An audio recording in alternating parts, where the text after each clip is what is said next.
ये खंड द है और ये प्रश्न संख्या 4 है। इसका पहला पाठ का देखते हैं।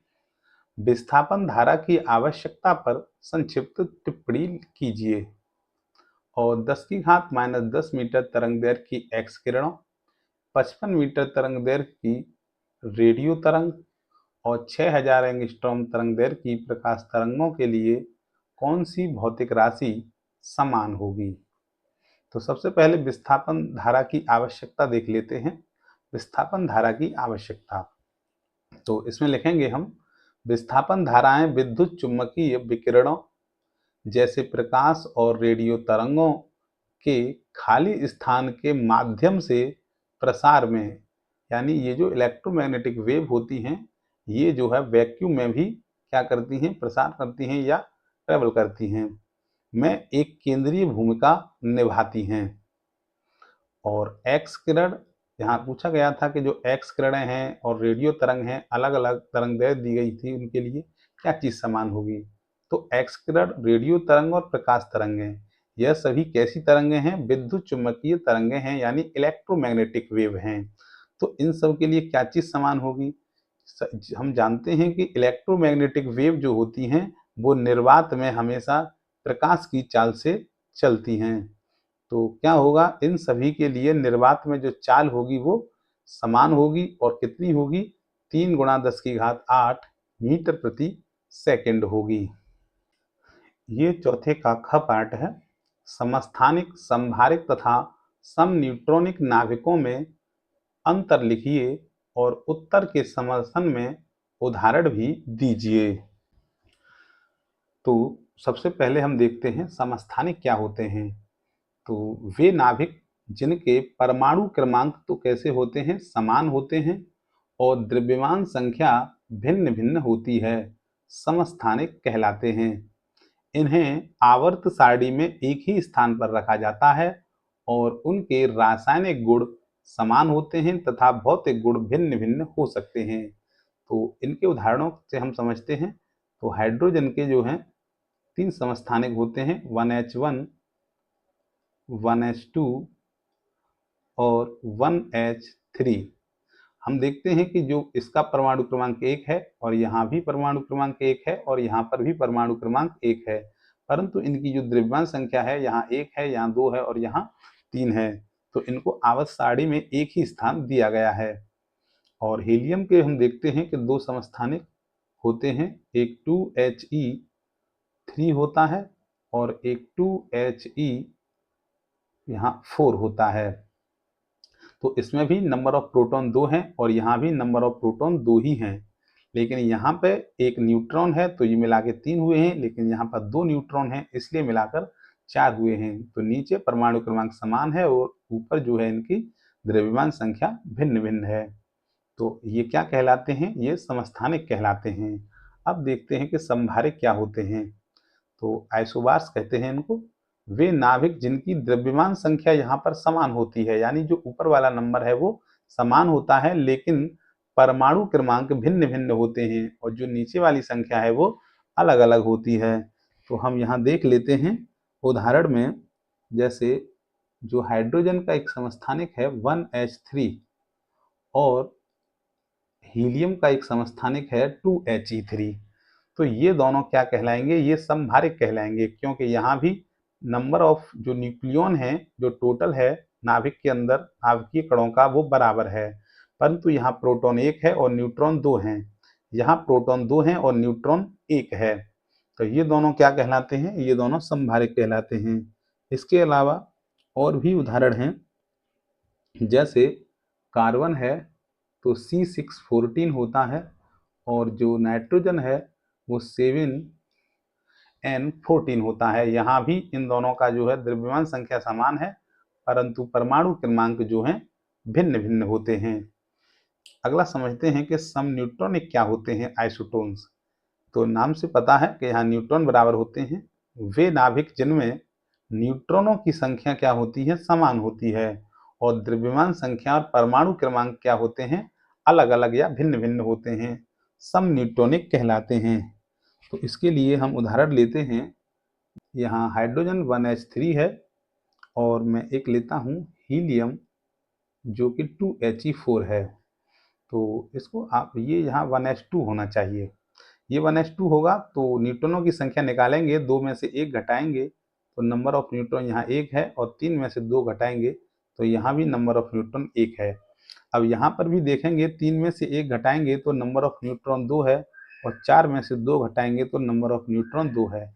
यानी यहाँ पर देखिए परमाणु क्रमांक भी अलग अलग हैं और परमाणु या द्रव्यमान संख्या भी अलग अलग है, परंतु नंबर ऑफ न्यूट्रॉन सेम है। यहाँ भी दोनों की द्रव्यमान संख्या अलग है, परमाणु क्रमांक अलग है, परंतु जो नंबर ऑफ न्यूट्रॉन है वो यहाँ पर समान है। ये प्रश्न संख्या 4 का ग पार्ट है। विद्युत द्विध्रुव तथा विद्युत द्विध्रुव आघूर्ण के अर्थ समझाइए।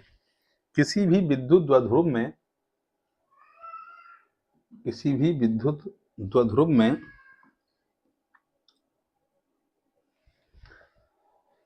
यहाँ पर होगा +20 माइक्रोकूलाम तथा -20 माइक्रोकूलाम के आवेश एक दूसरे से 1.0 सेमी दूरी से विभेदित होते हैं या हैं। द्विध्रुव के ध्रुव से 1 मीटर दूर किसी अक्षीय बिंदु पर वैद्युत क्षेत्र की तीव्रता ज्ञात कीजिए। तो सबसे पहले वैद्युत द्विध्रुव देखते हैं क्या होता है।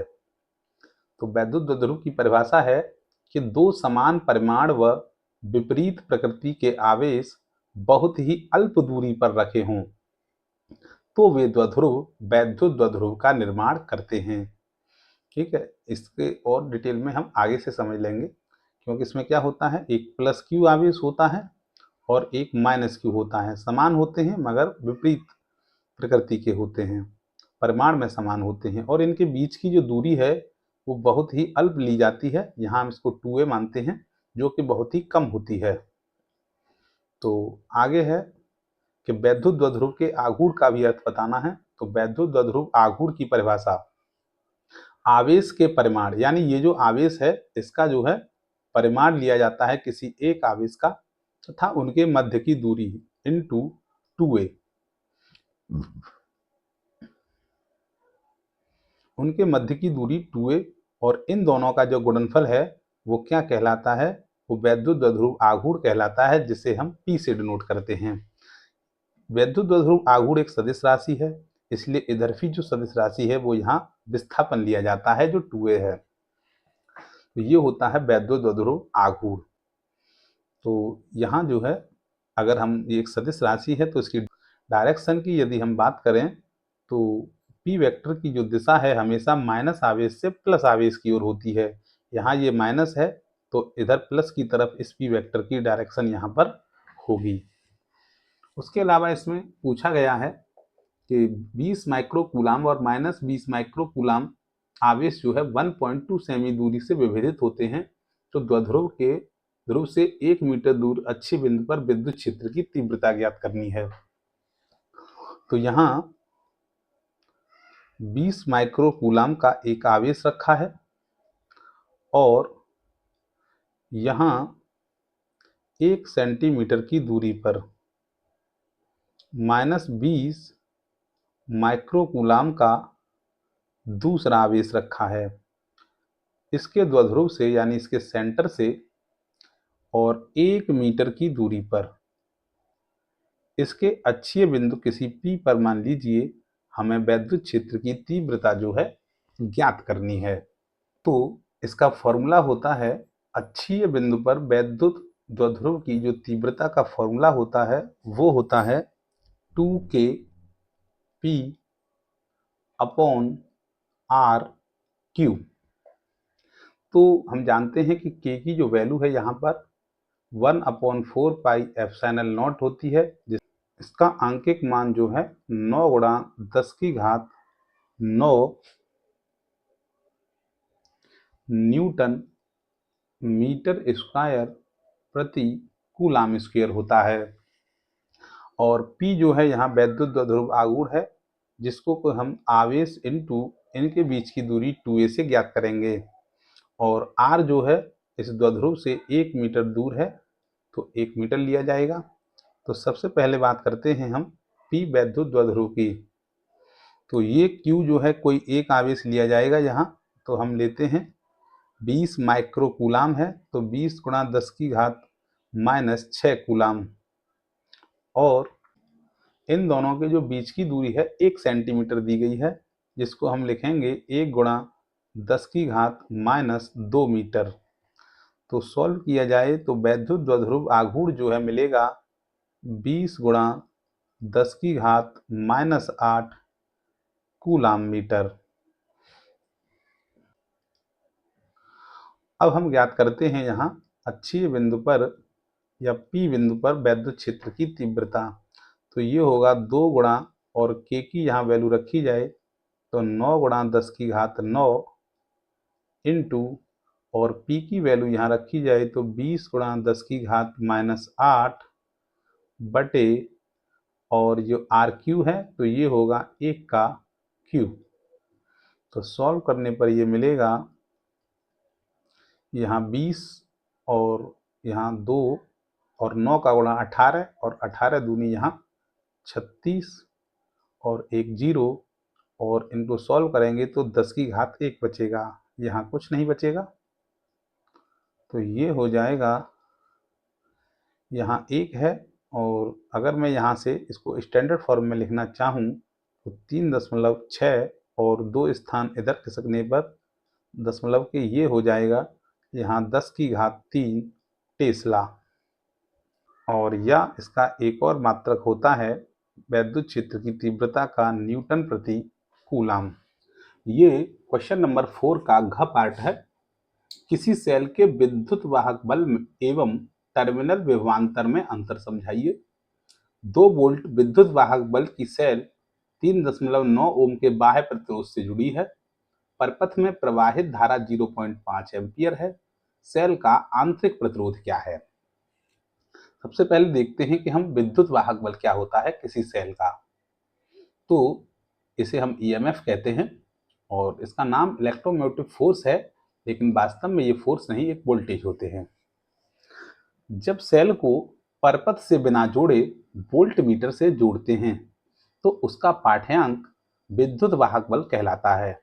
यानी किसी सेल को या किसी बैटरी को हम क्या करें, सीधे ही जो है दुकान से लाकर और उसे वोल्ट मीटर से चेक कर लें, तो उसके जो पाठ्यांक जो आएगा वही पाठ्यांक क्या कहलाएगा, वो जो है पाठ्यांक उसका EMF कहलाएगा, जो कि सेल पर ऊपर लिखा भी होता है कि ये जो है वोल्ट, या ये जो सेल है वो कितने वोल्ट का है, या सेल पर अंकित वोल्टता उसकी विद्युत वाहक बल को दर्शाती है।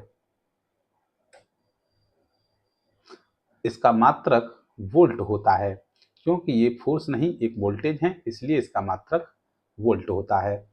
अब देखते हैं टर्मिनल विभवांतर क्या है, या टर्मिनल वोल्टता क्या चीज होती है। टर्मिनल वोल्टता जब सेल से धारा प्राप्त करते हैं, अर्थात सेल को बाह्य लोड प्रतिरोध से जोड़ते हैं। यानी जब सेल से हम कोई चीज चलाते हैं तो उसके लिए उस पर बाह्य लोड प्रतिरोध लगाना पड़ता है। तो जब हम लोड प्रतिरोध लगाते हैं तो उसकी जो वोल्टेज हैं वो EMF से थोड़ी कम आती हैं। तो वोल्ट मीटर द्वारा दिखाया गया पाठ्यांक टर्मिनल विभवांतर कहलाता है। उस समय जो वोल्ट मीटर वहां पाठ्यांक दिखाता है वो टर्मिनल विभवांतर कहलाता है। अब देख लेते हैं इसका न्यूमेरिकल वाला पार्ट। यहाँ 2 वोल्ट का विद्युत वाहक बल है, यानी जो सेल की वोल्टता है वो EMF हमें यहाँ 2 वोल्ट दिया गया है, और जो बाह्य प्रतिरोध है यानी जो कैपिटल R है वो यहाँ 3.9 ओम दिया गया है। उसके अलावा परपथ में प्रवाहित धारा यानी जो I का मान है वो 0.5 एम्पियर है। तो आंतरिक प्रतिरोध क्या होगा, यानी स्मॉल r का मान हमसे पूछा गया है। तो इसके लिए फॉर्मूला होता है कि स्मॉल r बराबर E माइनस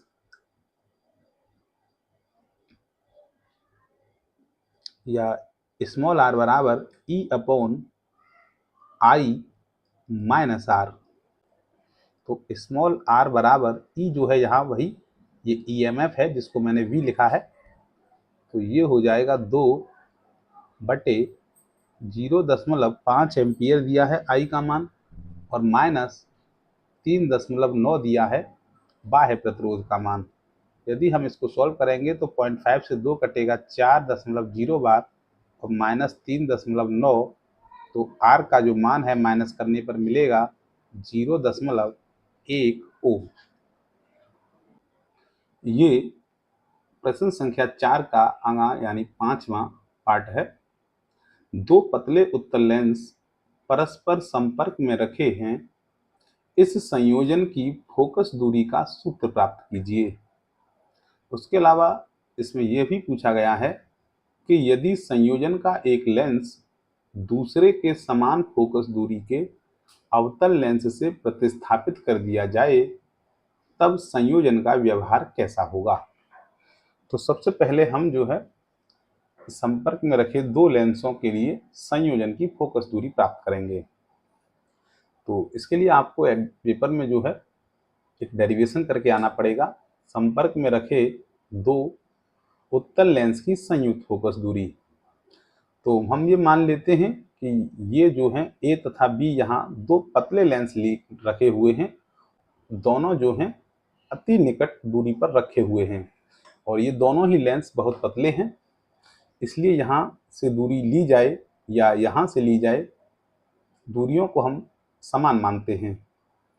तो ये पहला लेंस है और इसकी फोकस दूरी मानी गई है f1, ये दूसरा लेंस है, इसकी फोकस दूरी मानी गई है f2 और ये O पर यहाँ वस्तु रखी है और इस वस्तु से चलने वाली किरण जब लेंस A से अपवर्तित होती है तो वो यहाँ I डैश पर जाकर मिलती यदि ये लेंस B न होता तो, परंतु यहाँ एक और लेंस है इसलिए यह किरण यहाँ से आने के बाद फिर से अपवर्तित होती है और यहाँ से अपवर्तित होकर अंतिम प्रतिबिंब I पर बनाती है। तो इस लेंस A के लिए ये वस्तु O पर रखी हुई है जिसकी फोकस दूरी f1 है और जिसका अंतिम प्रतिबिंब यहाँ I डैश पर बन रहा है। तो मैं सबसे पहले लेंस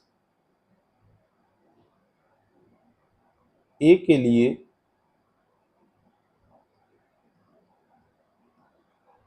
लेंस सूत्र लगाता हूं और हम जानते हैं कि लेंस सूत्र होता है 1/f बराबर 1/v माइनस 1/u। अब परंतु इस लेंस A के लिए यहाँ पर इनके मान क्या क्या होंगे ये देखना महत्वपूर्ण है। तो इस लेंस के लिए जो फोकस दूरी है वो f1 होगी और जो प्रतिबिंब की दूरी है v वो यहाँ पर I डैश पर बनेगा तो ये v डैश होगी और जो वस्तु की दूरी है वो इसके लिए ऊपर ही है तो वह u होगी। इस लेंस सूत्र को जब लगाएंगे तो ये हो जाएगा 1/f1 बराबर 1/ यहाँ v के स्थान पर v डैश है माइनस 1/u के स्थान पर u है और इसे मैं समीकरण नंबर 1 नाम दे रहा हूं। इसी प्रकार अब मैं बात करता हूं लेंस B के लिए। लेंस B के लिए मुझे भी लेंस सूत्र ही लगाना है परंतु यहाँ इनके मान कुछ और होंगे। यहाँ जो f है फोकस दूरी लेंस B के लिए वह f2 हो जाएगी और जो प्रतिबिंब की दूरी v है इस दूसरे लेंस से यहाँ जो प्रतिबिंब बन रहा है ये I पर बन रहा है तो प्रतिबिंब की दूरी यहाँ v रहेगी और जो वस्तु की दूरी ये u है इसी को समझना इस सवाल में महत्वपूर्ण है। इस दूसरे लेंस के लिए जब ये वाला लेंस नहीं होता है तो केवल यहाँ से किरण इस लेंस से ही केवल इतने बीच में यहाँ इस दूसरे वाले लेंस को दिखेगी, मगर यहाँ ये कौन सी वस्तु से कहाँ से बन रही है ये किरण, तो यहाँ पीछे कोई वस्तु तो है नहीं, जब ये लेंस नहीं होगा तो यहाँ से किरण आएगी नहीं। ये किरण केवल ये मानी जाएगी कि यहाँ मिलती अगर ये वाला लेंस नहीं होता तो।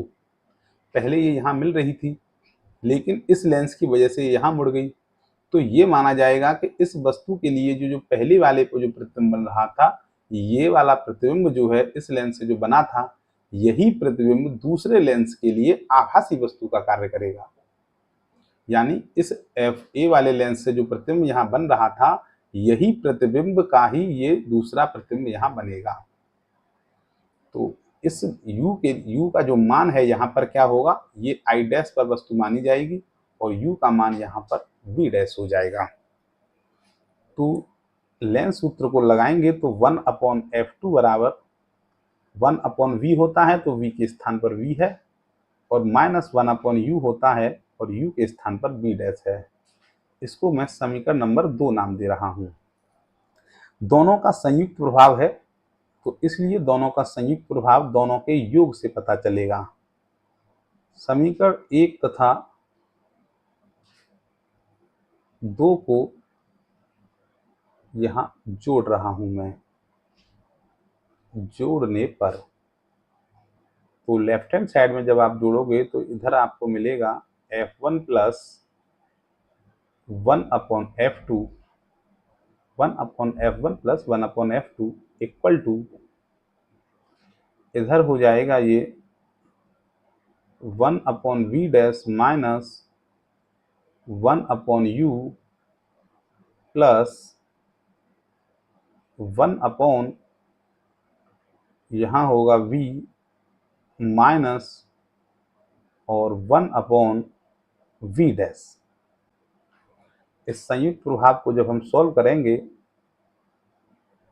तो 1/F1 प्लस 1/F2 बराबर, ये 1/V डैश से 1/V डैश हो जाएगा कैंसिल। यहाँ मिलेगा पहले प्लस के 1/V और यहाँ मिलेगा 1/U। ये V क्या है, V यहाँ अंतिम प्रतिबिंब है और U यहाँ वस्तु है। यानी इन दोनों की जगह पे जो संयुक्त लेंस होता या दोनों के स्थान पर कोई एक लेंस होता, तो उसके लिए ये क्या होता, इस लेंस सूत्र के हिसाब से ये 1/F का मान होता। तो मान लीजिए कि दोनों के जो तुल्य फोकस दूरी थी, जो लेंस दोनों के बदले में लगाएंगे हम, वो F था या F तुल्य था, तो ये ऐसा हो जाएगा कि 1/F1 प्लस 1/F2, यहाँ ये 1/V माइनस 1/U जो है 1/F के बराबर हो जाएगा, और ये F यहाँ पर तुल्य फोकस दूरी है। और यही फॉर्मूला हमसे पूछा गया था कि इस संयोजन की संयुक्त फोकस दूरी क्या होगी। तो इसकी जो संयोजन की संयुक्त फोकस दूरी होगी 1/F1 प्लस 1/T2।